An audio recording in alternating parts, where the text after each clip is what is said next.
신약성경 101면입니다.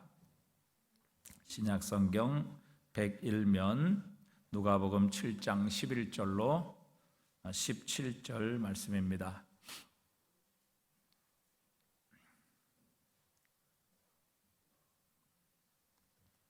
그 후에 예수께서 나인이란 성으로 가실새 제자와 많은 무리가 동행하더니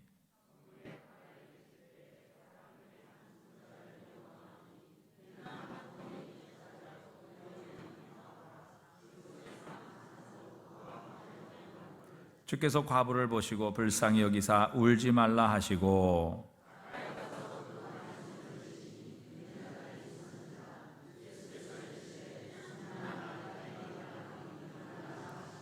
죽었던 자가 일어나 앉고 말도 하거늘 예수께서 그를 어머니에게 주시니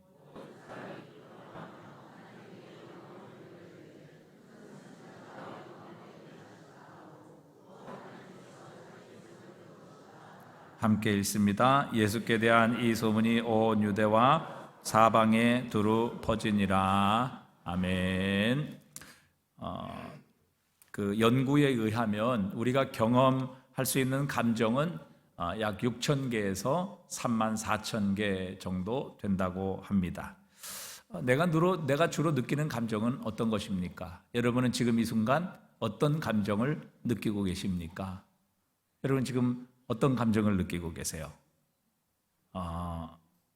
짜증나십니까?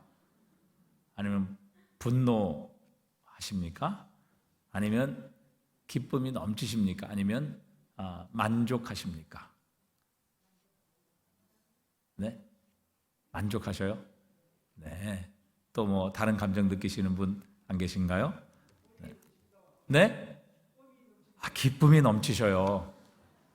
대단하십니다. 네. 저는 지금 느끼는 감정이 뭐냐면 조금 아쉽다. 그리고 이제 조금 지나면 모든 짐이 벗겨진다. 이런 감정을 가지고 있습니다. 왜냐하면 이제 목회자는 주일이 사실은 제일 여러 면에 있어서 부담이 되고 또 무거운 짐이 되는 날이잖아요. 그래서 사실 이제 2부 예배가 맞춰지면 모든 짐을 다 벗은 것 같은 그런 홀가분한 그런 마음이 찾아옵니다. 오늘은 또 이 발대식 때문에 제가 또 이제 오후 예배까지 설교를 해야 되기 때문에 이게 얼마나 큰 또 부담인 줄 알 수 없습니다. 그러나 이제 이것만 끝나면 이제 물론 이제 내일 새벽도 준비를 해야 되지만 이것만 끝나면 이제 주일이 지나간다. 이런 이제 홀가분한 이런 마음, 이런 감정이 저에게는 솔직히 드는 것 같습니다. 자, 그렇다면 예수님께서 이 땅에 계실 때에 주로 느끼신 감정은 어떤 것이셨을까요? 사복음서를 이렇게 자세히 읽어보면 예수님께서 여러 감정을 느끼신 것을 표현하고 있습니다. 예수님께서는 피곤하셔서 배에서 그 풍랑이는 배에서도 아주 단잠을 주무시는 이런 장면도 나오고 또 예수님은 참 기뻐하시는 백부장의 믿음을 보시고 참 놀라며 기뻐하시는 이런 감정도 가지셨고 때로는 성전에서 장사하는 자들의 그 모습을 보고 정말 하나님께 예배하고 기도하는 집을 자신들의 이익에 어떤 공동체로 만든 이 사실을 분노하시며 채찍을 가지시고 성전에서 장사하는 자들을 다 내어 쫓으시는 이런 분노의 감정도 예수님께서는 볼 수 있습니다. 또 때로는 슬픔, 사랑하는 나사로가 죽었을 때 예수님 마음 아파하시고 슬퍼하셨죠. 때로는 정말 모든 제자들이 자신을 배신할 것을 아시고 결국 십자가를 앞에 놓고 혼자 땀방울이 핏방울이 될 정도로 그 외로운 모습으로 처절하게 하나님 앞에 십자가가 옮겨지기를 기도하시며 결국에는 아버지의 뜻대로 되기를 원한다고 하나님 앞에 목숨 걸고 사투하며 기도하시는 이 외로운 예수님의 모습, 감정 또 느낄 수 있습니다. 또 많은 유대인들, 특별히 자신의 고향에서 예수님은 받아들여지지 않는 이 거부감, 거절감 이런 것들도 예수님께서 느끼셨던 것을 성경은 기록하고 있습니다. 하지만 그 중에서도 예수님께서 가장 많이 가지셨던 감정이라고 하면 성경에서는 불쌍히 여김이라는 단어가 나옵니다. 즉 긍휼이죠.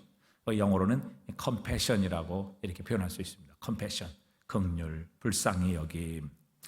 사실 인간이 느끼는 대부분의 감정은 자기중심적입니다. 자기가 상처를 받고 자기가 힘들고 자기가 외롭고 이런 감정이죠.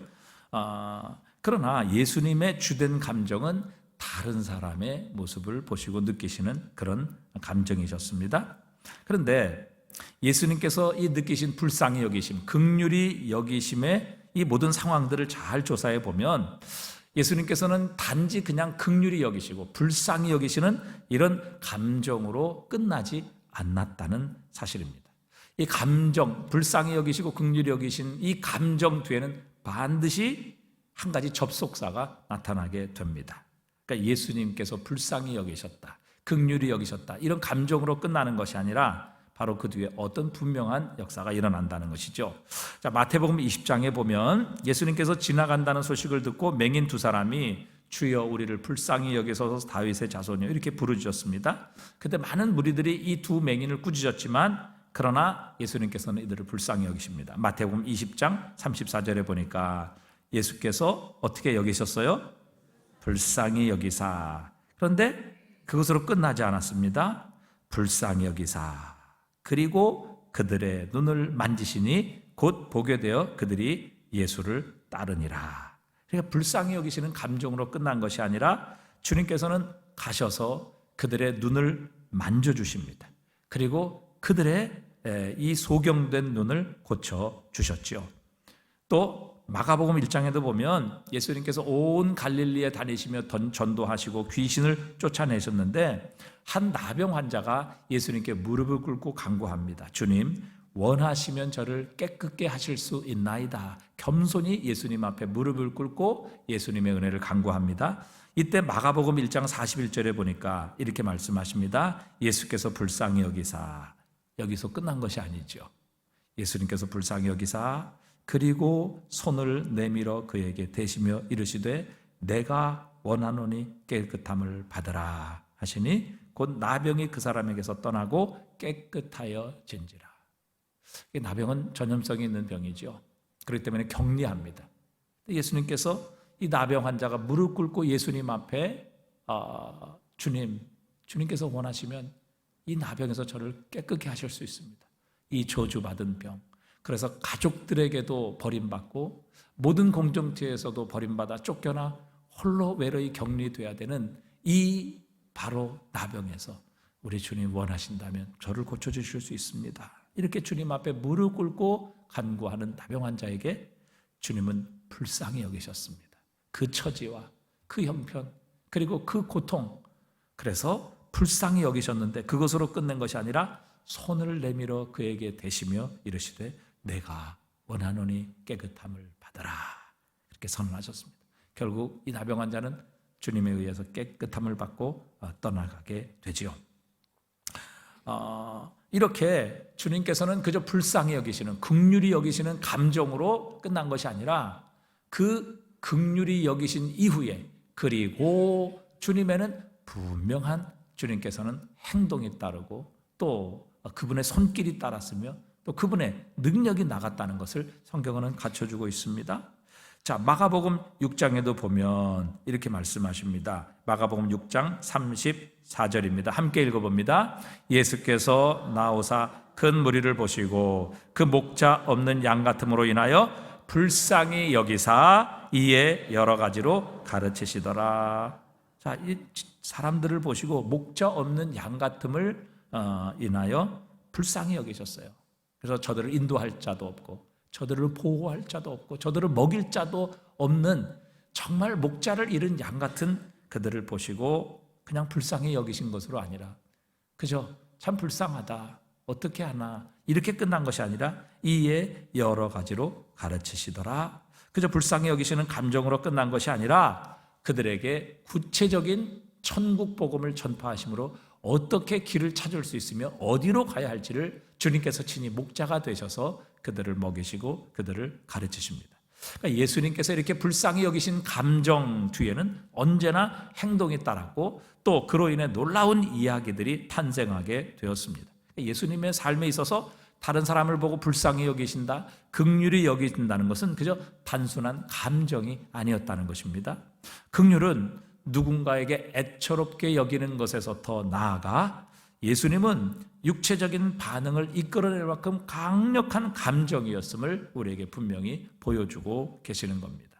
그래서 진정한 긍휼의 증거, 예수님께서는 불쌍히 여기시사 그리고 손을 대어 고치시고, 손을 대어 소경을 고치시고, 손을 대어 나병 환자를 고치시고, 그리고 불쌍히 여기서 그들에게 천국의 복음, 하나님 나라의 복음을 구체적으로 가르쳐 주시는, 길을 가르쳐 주시는 이런 행동이 뒤따랐다는 것이죠.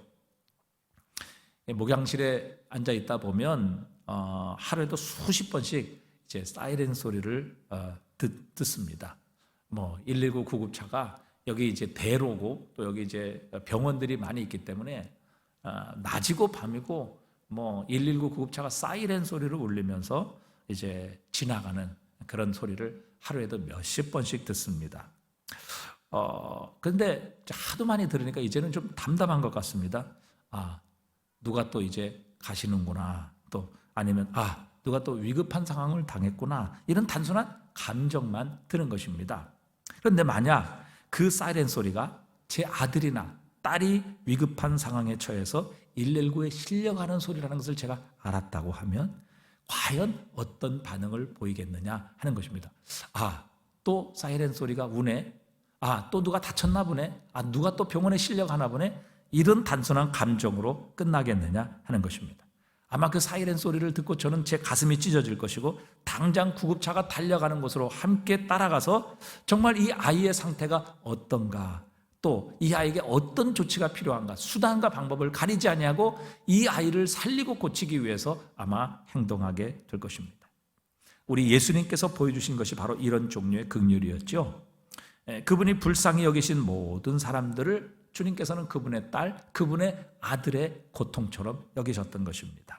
오늘 본문에 보니까 11절에 예수께서 나인성으로 가실새 제자와 많은 무리가 동행하더니 성문에 가까이 이르실 때에 사람들이 한 죽은 자를 메고 나오니 이는 한 어머니의 독자요 그의 어머니는 과부라 그 성의 많은 사람도 그와 함께 나오거늘 말씀하십니다.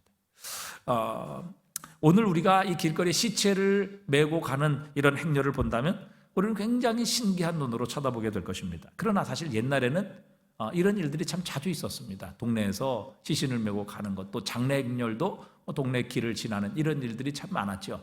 그러나 요즘은 장례식장에서 다 장례를 하고 또 이제 리무진이나 아니면 연구차에 의해서 시신을 옮겨가기 때문에 거의 이렇게 밖에서 시신을 메고 가는 이런 일들은 구경할 수가 없게 되었습니다. 그러나 예수님 당시에 이런 풍경은 매우 익숙한 풍경이었죠. 그래서 대부분 사람들은 자신과 관계가 없다면 장례 행렬 쪽으로는 전혀 눈을 돌리지 않았다는 사실입니다. 그런데 오늘 보면 13절에 보니까 주께서 과부를 보시고 불쌍히 여기사 울지 말라 하시고 이렇게 말씀하십니다. 주님께서 첫 번째 그 과부를 보셨던 겁니다. 그리고 불쌍히 여기셨죠. 그리고 울지 말라 이렇게 말씀하십니다. 여러분, 여기에 예수님과 어떤 관계 있는 사람이 있는 건 아닙니다. 예수님과 친한 친구가 있었던 것도 아니고 예수님의 친척이나 가족이 바로 이 장례 행렬에 포함되어 있거나 아니면 여기에 관련된 사람이 있었던 것이 아닙니다. 주님은 전혀 이 장례 행렬과 관계 없으셨던 분이시죠. 그러나 주님께서는 이 과부를 보셨던 겁니다. 예수님께서는 아들의 죽음, 그것도 단 하나뿐인 독자의 죽음으로 인하여 슬퍼하는 어머니 과부의 모습을 보셨던 겁니다. 당시 문화권에서 직계 가족 가운데 남자가 없다면 여인은 사망 선고나 다름이 없었습니다. 모든 면에서 인간 취급을 당할 수 없었기 때문에 가장 그 신분이 밑바닥으로 떨어질 수밖에 없는 절망적인 상황, 그것이 바로 과부였습니다. 그래서 성경에도 보면 제일 불쌍히 여겨야 될 대상이 누구냐면 고아와 과부가 포함되어 있었던 것입니다. 그런데 예수님께서 쳐다보시고 불쌍히 여기셨던 이 여인은 남편을 이미 잃어버린 과부입니다. 또 거기에다가 이제는 하나밖에 없는 독자, 그 아들을 잃어버렸습니다. 여러분, 과연 이 여인의 절망, 이 여인의 고통을 무엇으로 형언할 수 있겠습니까? 그런데 예수님께서는 바로 이런 우는 어머니, 남편도 이미 잃어버렸는데 그 하나밖에 없는 독자까지도 지금 이제 무덤에 매장하러 가는 이 통곡하며 오열하는 어머니의 모습을 예수님께서 보셨던 것이죠. 그리고 불쌍히 여겨주십니다. 그래서 예수님께서는 이 여인을 향해 발걸음을 옮겨서 여인을 향해 울지 말라 이렇게 위로하십니다. 지금 땅에 묻기 위해 가는 아들을, 그것도 독자인 아들을 잃은 과부에게 가서 울지 말라. 여러분, 이게 무슨 도움이 되겠습니까?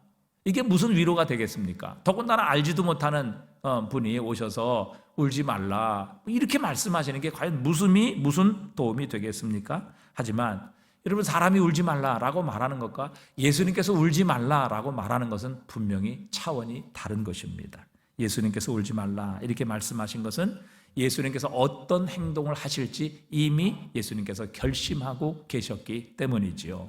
그래서 오늘 보면 7장 14절에 보니까 이렇게 말씀하십니다. 우리 7장 14절을 한번 보여주시기 바랍니다. 7장 14절, 가까이 가서 그 관에 손을 대시니 맨 자들이 서는지라 예수께서 이르시되 청년아 내가 네게 말하노니 일어나라 하시매 죽었던 자가 일어나 앉고 말도 하거늘 예수께서 그를 어머니에게 주시니. 여기 보니까 예수님께서 보셨고 불쌍히 여기셨으며 이 관을 향해 가셨습니다. 그리고 이 장례 행렬에 멈춰서 이 죽은 아들의 관에 손을 대셨다. 14절은 말씀하시죠. 여기 관이라고 오늘 보면은 번역하고 있지만 다른 번역본들에 보면 뚜껑 열린 관 혹은 들것으로 번역하기도 합니다. 당시 이스라엘은 지금처럼 우리가 이렇게 또 나무로 만든 사각관 혹은 멋지게 만드는 티크로 만든 이런 외국의 영화 장면에서 보는 그런 관이 없었습니다. 그냥 들것에 시체를 올려놓고 그것을 메고 가는 것이죠. 그래서 땅이나 혹은 좀 더 부자는 자기들이 파놓은 굴에다가 그 시신을 넣는 것입니다. 그것이 바로 매장 장례의 마지막 순간이었던 것이죠. 그런데 예수님께서 다가가셔서 그의 관에 손을 대셨다. 그러니까 예수님께서는 아마 죽은 청년의 시체를 만지셨던 것 같습니다. 안 그래도 예수님을 향해 악감정을 가지고 반대 감정으로 들끓고 있는 이 당시 종교 지도자들, 유대인들의 시선을 생각한다면 정말 예수님께서는 지금 하지 말아야 할 일을 하신 것이죠. 안 그래도 예수님을 어떻게든지 책잡아 죽이려고 하는데 유대인들이 정말 금하고 있는 시신을 만지는 이 일을 예수님께서 하셨던 겁니다. 예수님께서는 이 여인을 불쌍히 여기셨고 그녀를 돕기 위해 필요한 것이라면 무엇이든지 하실 수 있으셨던 것이죠. 그래서 예수님께서는 죽은 청년의 시신을 만지십니다. 죽은 청년을 만지셨죠. 그런데 예수님께서 그 시체로 인하여 부정해진 것이 아니라 오히려 예수님 때문에 죽은 시체가 살아나게 되는 역사가 일어나게 하셨습니다. 예수님의 닿은 손길로 말미암아 이 죽었던 청년이 그 자리에서 일어나 벌떡 앉게 된 것이죠. 결국 이 예수님의 긍휼의 행동이 일으킨 이 파급 효과는 아들을 죽음에서 살아나게 하셨을 뿐만 아니라 하나뿐인 아들을 잃은 과부의 회복할 수 없는 절망 그리고 고통을 치유하시고 회복시키시는 일이 일어나게 해 주셨던 것입니다. 그래서 예수님께서는 이 청년을 어머니에게 돌려주시죠. 이때 예수님께서 청년을 어머니에게 돌려주신 것은 단지 아들을 돌려주신 것이 아니라 이 여인의 잃어버렸던 희망을 돌려주신 것이라 이렇게 표현할 수 있습니다. 이것이 바로 진정한 긍휼의 증거입니다. 이런 긍휼은 마음에 품는 감정이 아닙니다. 그저 마음에 생각하고 불쌍히 여기는 것이 결코 진정한 긍휼은 아니라는 것이죠. 심리학에 보면 방관자 효과라는 것이 있습니다. 이것은 1964년 3월 13일 새벽에 뉴욕 퀸즈주에서 카터 제노바스 주택에서 카터 제노비스라는 여인이 35분 동안 무려 강도에 의해서 3번씩이나 칼에 찔려서 비명을 지르며 그 동네를 배회하다가 죽어간 사건에서 시작이 됩니다. 나중에 이 사건을 조사하면서 뉴욕 타임스 기자가 이 기사를 다루었습니다. 그런데 이 기사를 다루면서 아주 충격적인 그런 결과를 이야기하게 됩니다. 그 무엇인가 하면 이 여인이 무려 35분 동안 3번이나 칼에 찔려 동네를 돌아다니며 소리를 질렀는데 그 살인사건을 목격한 사람이 38명이나 되었던 것입니다.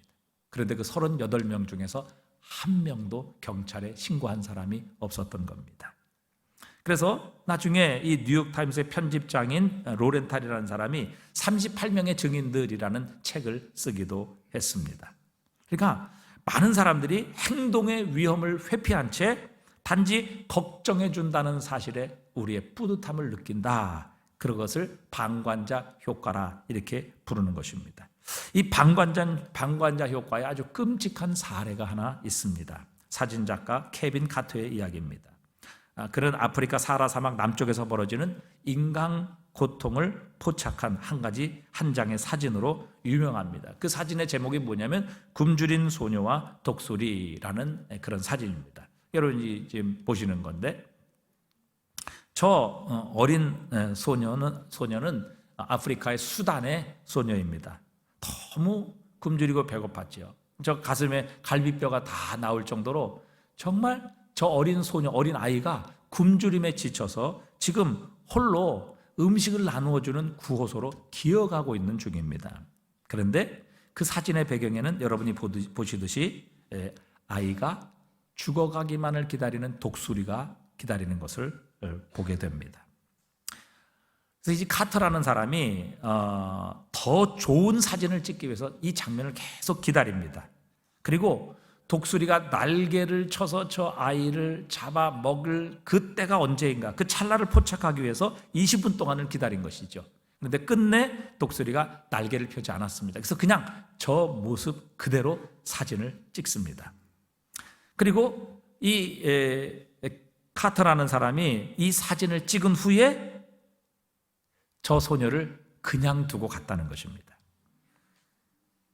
그래서 이제 점점 더 많은 사람이 이 사진을 보며 사진을 찍은 카터에게 질문을 하기 시작한 겁니다. 그 어린아이는 어떻게 됐을까요? 그 어린아이는 죽었을까요? 살았을까요? 과연 저 어린아이는 도움을 받았을까요? 아니면 독수리에게 잡혀 먹었을까요? 이런 질문을 이 사진을 찍은 카터에게 계속 던지기 시작했습니다. 그런데 이 카터라는 사람은 그 질문에 대답을 하지 않았습니다. 당연히 극심한 비판이 이 사진을 찍은 카터에게 빗발치게 되었죠.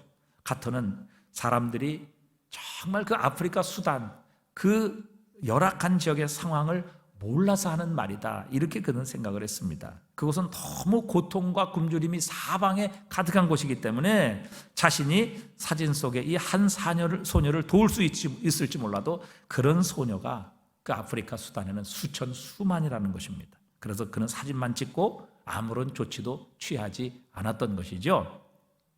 카터는 이 사진으로 언론계의 노벨상이라고 하는 퓰리처상을 수상합니다. 그런데 그 상을 수상받고 나서 집으로 돌아와서 결국 스스로 목숨을 끊고 생을 마감하게 됩니다. 이 카터라는 사람은 이 사진을 찍었지만 그러나 그 사진을 보고서는 아무런 행동을 하지 않았다는 것이죠. 여러분, 우리가 이렇게 긍휼의 감정, 불쌍히 여기는 마음은 있지만 행동하지 않는 이유, 이 방관자로 살아가는 이유가 몇 가지 있습니다. 우리가 흔히 되는 이유죠. 첫 번째, 내가 할 수 있는 게 아무것도 없다라는 것입니다. 이것이 케빈 카터의 생각이었죠.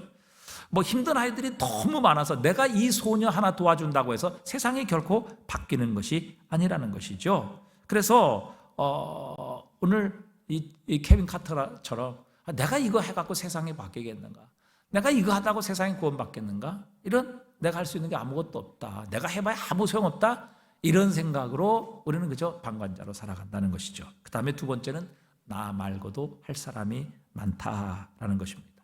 아까 방금 우리가 살펴보았던 새벽 1964년 새벽에 뉴욕 퀸즈의 주택가에서 피살당한 이 키티 제노바스의 이야기, 그리고 얼마 전 인도에서 길거리에서 술 취한 남성에게 대낮에 성폭행을 당하는 장면을 보고서도 아무도 도와주지 않아서 결국은 꼼짝없이 이 젊은 여성이 성폭행을 당한 그런 사건이 있었습니다. 심지어 많은 사람이 지나가면서 이 장면을 휴대폰으로 휴대폰으로 찍으면서도 아무도 이 위기에 처한 이 성폭행당한 여인을 전혀 도와주지 않았다는 것이죠.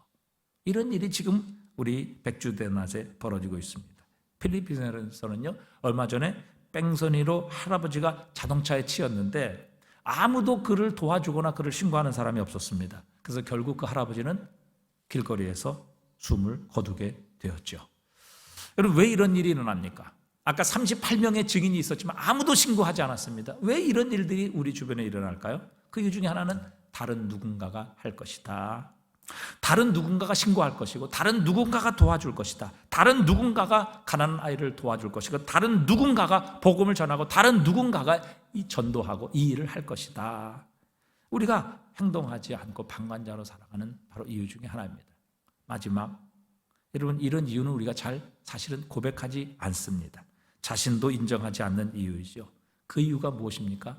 바로 별로 신경 쓰지 않는 것입니다. 우리가 긍휼의 반대 감정을 품지 않기 때문에 긍휼한 마음이 있다, 이렇게 생각합니다. 우리가 생각하는 긍휼의 반대는 미움이죠. 그러나 우리가 어려운 사람들을 미워하지 않기 때문에 우리 스스로가 긍휼을 가지고 있다, 불쌍히 여기는 마음을 가지고 있다, 이렇게 생각하는데, 사실 사전에 찾아보면 긍휼의 반대는 미움이 아니라 무관심 혹은 냉담이라고 나와 있습니다.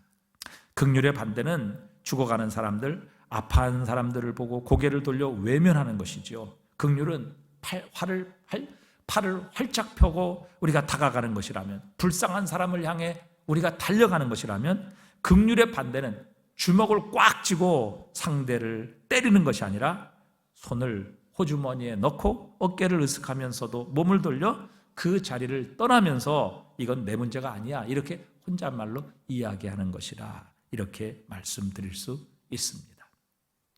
오래전 성경책이 많지 않고 또 많은 사람들이 글을 읽을 줄 모르던 교부 시절에 교회의 리더들은 7가지 죽음에 이르는 죄라는 목록을 만들었습니다.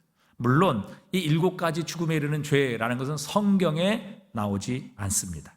그러나 리더들은 성경을 깊이 연구한 끝에 사람들이 꼭 하지 말아야 될 죽음에 이르는 7가지 죄의 목을 만들어서 글을 모르고 성경을 모르는 사람들에게 늘 가르쳐 주기를 원했습니다. 그래서 꼭 사람들이, 성도들이 하지 말아야 될 7가지 죄악의 목록을 만들었습니다. 그래서 요즘은 7가지 죄, 죽음에 이르는 7가지 죄라는 이런 책도 나왔습니다. 자, 그러면 죽음에 이르는 7가지 죄가 무엇일까요? 다른 많은 죄도 있지만 죽음에 이르는 치명적인 7가지 죄, 첫 번째, 교만이라고 했습니다. 교만은 패망의 선봉이요 넘어짐의 앞장이라. 모든 죄의 가장 수장은 바로 이 교만이라는 죄죠. 두 번째 죽음에 이르는 죄, 시기입니다. 우리는 사울왕을 잘 알고 있죠. 시기 때문에 그는 결국 죽게 됩니다. 그 다음에 세 번째, 탐욕입니다. 네 번째, 탐식. 다섯 번째, 분노. 여섯 번째, 정욕. 그리고 7번째 죽음에 이르는 죄가 무엇인가 하면 나태입니다. 우리가 대부분의 죄들은 그래, 그 죽음에 이를 수 있겠다 쉽게 인정하지만, 그러나 이 마지막 한 가지의 죄는 우리가 고개를 갸우뚱할 수 있습니다. 바로 게으름이라는 죄지요. 사실 게으름이라는 것은 그렇게 치명적으로 보이지는 않습니다. 침대에 누워서 많은 시간을 보내는 것 정도, 이렇게 우리가 생각을 하지요. 그런데 이 라틴어 원어로 게으름은 신경 쓰지 않음이라는 말입니다. 사람이요, 너무 닳고 닳아서 주변에 신음하는 사람, 죽어가는 영혼, 고통받는 사람들에 대해서 냉담할 정도로 된다면 그 사람은 정말 죽음에 이르는 죄를 범하고 있다는 사실입니다. 그 사람은 진짜 지금 치명적인 위기 가운데 있다는 사실이죠. 여러분, 최근에는 운동할 생각은 없으면서 운동복을 입고 다니는 사람들이 굉장히 많습니다. 이것이 유행이라고 하죠. 여기 계신 분들도 혹시 있을지 모르겠는데, 그래서 이제 이 트렌드를 뭐라고 말하는가 하면 애슬레저라고 그렇게 부릅니다. 애슬레저라는 말은 애슬레틱스, 이게 운동이라는 말이거든요. 애슬레틱스와 레저, 이 단어를 합쳐서 애슬레저 이렇게 부르는 겁니다. 이 에슬레저 시장의 현재 규모는 약 한 70조 원 규모로서 매년 성장할 수 있다고 그래요. 그래서 여러분 요즘 얼마나 이 운동복, 스포츠웨어 이런 것들이 정말 불티나게 팔리고 있습니까? 그래서 이렇게 뭐 인터넷에 옷 파는 이런 사이트를 보면 여러분 스포츠웨어는 따로 분류가 되어 있습니다. 뭐 등산복, 그다음에 뭐 수영복, 그다음에 뭐 요가, 그다음에 달리기, 뭐 여러 아주 분야가 다 따로 있어요. 뭐 골프복 이렇게 다 있어요. 근데 왜 이 애슬레저라는 산업이 이렇게 성황하겠습니까? 왜 이렇게 애슬레저라는 산업이 이렇게 붐을 일으키고 있을까 하는 것입니다. 그 심리 속에는 이런 게 있는 겁니다. 사람들이 운동화를 신고 운동복을 입고 싶어 하지만 뭐는 하기 싫어요? 운동은 하기 싫은 겁니다. 그래서 운동복이나 운동화를 신고 있으면 나는 지금 운동을 하고 있는 사람이다. 나는 운동하는 사람이다. 이렇게 뭐예요? 스스로 위로를 받기 때문에 그렇습니다. 여러분 이와 비슷하게요. 요가복 판매량은요. 실제 요가를 하는 사람보다 무려 100배가 많다고 합니다. 그러니까 여러분 99%는 요가를 안 하는데도 요가복을 입고 다니는 거예요. 요가복을 입고 있는 거예요. 왜 그래요?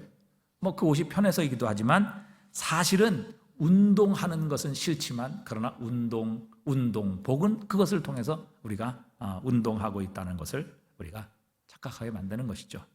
그러니까 운동복을 입으면 실제 운동은 하지 않아도 내가 운동하는 사람이다, 나는 건강한 사람이다 라는 그런 착각을 하게 되는 것입니다. 불쌍히 여기는 감정이 이와 같다는 것이죠.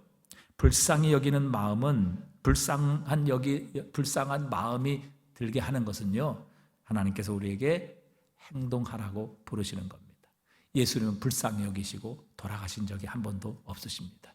불쌍히 여기셔서 소경의 눈을 만지시고 뜨게 하셨고요, 불쌍히 여기셔서 나병 환자에게 손을 대셔서 그 나병 환자를 고치셨고요, 불쌍히 여기셔서 울며 지금 장례식장으로 가는, 지금 이제 장사하러 가는 그 과부의 아들에게 손을 대셔서 그 죽은 아들을 살려주심으로 이 과부에게 하나님께서 주시는 새로운 소망, 그 부활의 소망을 하나님께서 주님께서 돌려주시는 것을 우리에게 보여주십니다.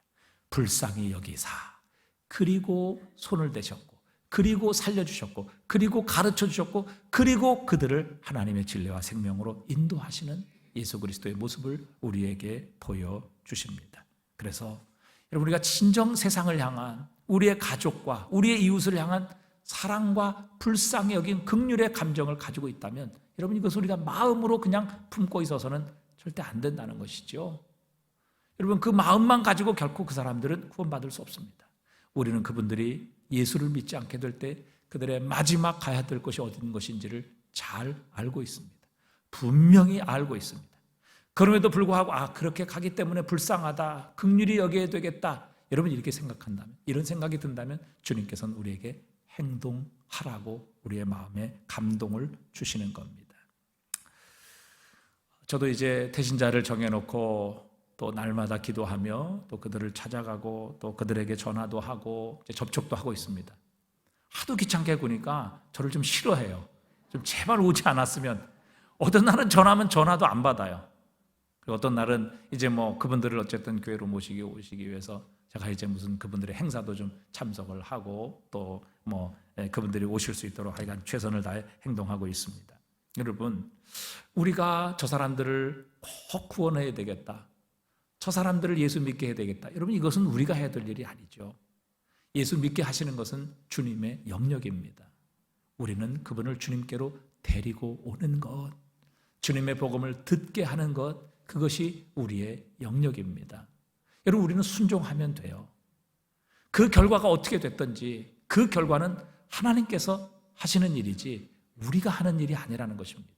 우리가 그 사람을 천국 보내는 것 아니고요, 우리가 그 사람들을 지옥 보내는 것 아닙니다. 하나님께서 원하신다면, 우리가 순종하면 하나님께서 창세전에 택하신 그의 자녀들을 어떤 방법을 통해서든지 부르실 것이고 예수 믿게 하실 것이고 구원해 주실 것입니다.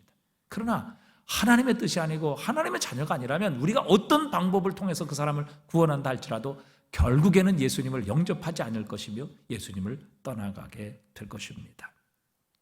우리는 순종하면 됩니다. 제가 이 중고등학교 다닐 때 이제 전도한 저희 친구들이 있습니다. 지금 벌써 장로가 돼가지고요, 아주 저 호남에서도 아주 큰 교회의 장로가 되어 있고, 지금도 이제 서울에서 장로로 사역을 하고 있습니다. 가끔 만나면 그 친구들이 그래요. 제가 너무 교회에서 그렇게 중직자로 섬기게 되고, 그렇게 주의 몸된 교회를 잘 받들게 돼서 내가 너무너무 고맙다, 이렇게 이야기를 하면요, 그 친구가 뭐라고 얘기를 하냐면, 네가 전도했잖아, 저한테 그렇게 얘기를 하는 거예요. 근데 전 전도한 기억이 없어요. 그런데 저에게 그렇게 얘기를 하는 거예요. 네가 전도했잖아, 네가 나 교회 데리고 왔잖아, 이렇게 얘기를 하는 거예요. 여러분, 하나님의 역사가 이런 겁니다. 우리는 그저 순종하면 돼요. 우리는 그저 하나님께서 우리에게 말씀하신 대로 우리에게 그런 불쌍히 여김, 정말 이 사람의 영혼이 어떻게 될 것인가, 이 사람의 마지막이 어떻게 될 것인가, 만약에 이 사람이 여기서 육체적인 생명이 끝난다면 이 사람의 영혼은 어떻게 될 것인가, 이런 불쌍히 여기는 마음, 함께 사는 내 가족, 이 땅에서는 60, 70평생 같이 살았는데 이제 이 땅의 삶이 끝나고 나서는 영원히 헤어지는 그곳에 가게 된다면 그런 불쌍히 여겨지지 않습니까? 긍휼의 마음이 들지 않습니까? 바로 그때 우리가 해야 될 것은 그분들을 향한 행동이라는 것입니다. 그저 마음의 감정을 품고 있는 것이 아니라 케빈 카터처럼 그저 불쌍히 여기는 마음만 품고, 저건 내가 할 수 있는 게 아니야, 내가 한다고 되지도 않아, 그리고 그냥 돌아서서 결국 그 굶주림의 어린 소녀가 어떻게 됐는지 알 수 없는 이런 상태로 우리가 방치하는 것이 아니라, 우리에게 만나게 하신 바로 그 사람, 하나님께서 우리에게 주신 사람이라는 것을 기억하며 바로 그 한 사람, 예수님께서는 그 당시에 죽고 그 다음에 고통과 슬픔 속에 있는 사람이 이 한 사람이었겠습니까? 얼마나 이스라엘 전역에 많았겠습니까? 그런데 예수님께서는 자신 앞에 지나가는 그 과부의 죽은 아들의 장례 행렬을 보시고 불쌍히 여기시고 다가가셔서 손을 대셔서 이 죽은 청년을 살리셔서 어머니에게 돌려주셨습니다. 예수님도 그 당시에 이스라엘은 다 죽은 사람을 살리고 그 모든 슬픈 사람을 위로하려고 하시지 않으셨어요. 주님 앞에 주님에게 보여진 바로 그 과부의 아들의 죽음을 보시고 주님은 불쌍히 여기시사 다가가셔서 그 시신의 손을 대었을 때 결국 예수님의 생명이 이 어린 청년에게 들어가게 하셔서 청년이 일어나 앉게 되고 어머니에게 놀라운 생명을, 다시 희망을 선물해 주셨던 것입니다. 여러분, 오늘도 우리에게 이 긍휼의 마음, 불쌍히 여기는 마음을 하나님께서 주셨다고 하면 우리에게 하나님께서는 행동하라, 움직이라, 내 손을 내밀라, 내 발걸음을 옮겨라, 그렇게 말씀하시는 주님의 음성인 줄 우리가 믿고 순종하면 하나님께서 일하십니다. 순종하면 하나님께서 역사하십니다. 우리가 4월 16일 뉴패밀리 축제를 합니다. 지금 394명 정도가 작정하셨어요. 몇 명이 올지 알 수 없습니다. 어떤 결과가 일어날지 우리는 아무도 알 수 없습니다. 그러나 우리가 순종하면 하나님께서 역사하실 것이고, 우리가 이 믿음을 가지고 여러분 부담 갖지 마시고 주께서 주신 사명의 말씀에 하나님 가장 기뻐하시는 이 생명을 살리는 일에 우리가 감정과 긍휼과 불쌍히 여기는 마음으로 끝나는 것이 아니라 우리의 발걸음과 손길이 예수님처럼 옮겨지게 될 때에 하나님께서 우리를 통해 하나님의 뜻 이루실 줄 믿습니다.